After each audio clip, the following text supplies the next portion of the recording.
This video, I want to quickly talk about topical finasteride. So some people, they're afraid of the side effects, especially sexual side effects from oral 5-AR inhibitors like finasteride and dutasteride. Now, of course, I don't agree with those fears because, as we know, the vast majority of men don't experience side effects from 5-AR inhibitors, but I'm not trying to discount the fears. So if you're one of those that is scared of the side effects or has tried it and you're one of the unlucky few that get side effects from it, from 5-AR inhibitors, then you can just take topical finasteride in a solution with topical minoxidil. So in this study, this is a randomized controlled trial. They had a placebo group, they compared the oral group and the topical group to the placebo group, and basically they both saw a similar level of hair loss. However, the topical one, they saw a much lower systemic impact and absorption. So after 24 weeks, which was around half a year, as we can see, there was hair loss reversal.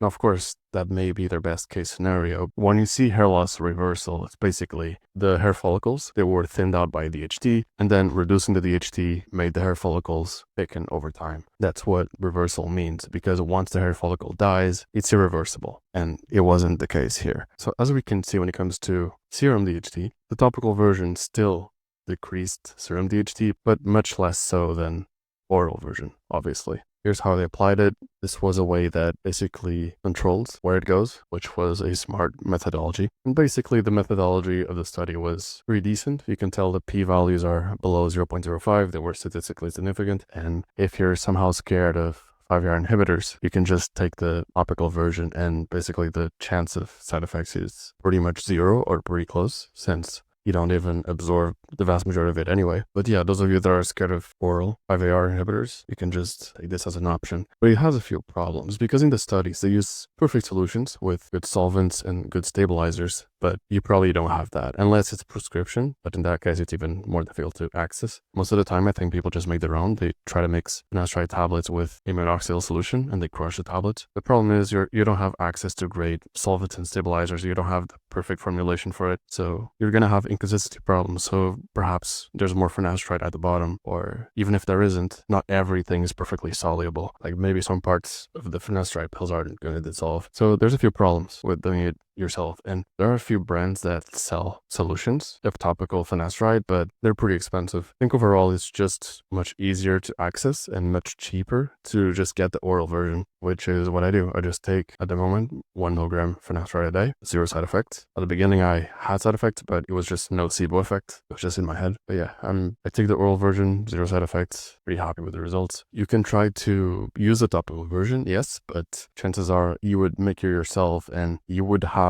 inconsistency problems. And if you buy it from a brand, you would need prescription anyways, and it would be just way more expensive and not as practical. So what I would take, which is what I take, is still the oral versions, because 4% or less of men taking it get side effects compared to the placebo group. And yeah, that's nothing. Basically, almost 100% get positive side effects, if not 100, and almost 0% get negative side effects. And it's not even clear if those people are healthy or not. Chances are they probably aren't. But yeah, as an adult, DHT is kind of useless. The only benefit is you will make your beard thicker and grow faster. But that's the difference between having a full beard at 30 or 32. It's not a huge difference. Your genetics, more specifically, your androgen receptor sensitivity, which is genetic to DHT, is going to determine how early you get a full beard and how early you get hair loss. But I think even if you have NOROD1, it's still a good idea to use 5-AR inhibitors because you want to prevent hair loss before it happens. It's really risky to try to reverse hair loss because you have to make sure that it's just thinning of the hair. If you lose the hair follicles, it's irreversible. You would have to get hair transplant. So before you get there,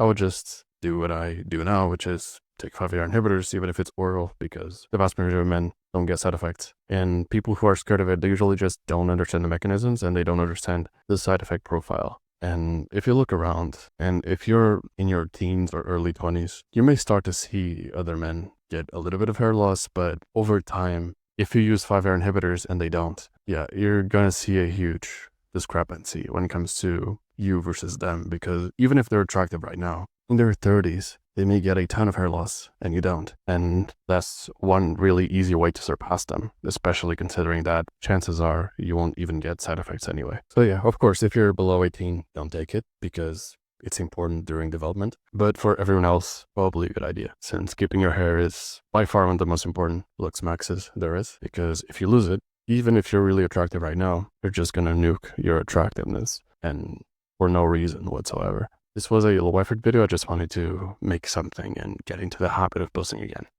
So yeah, that's it.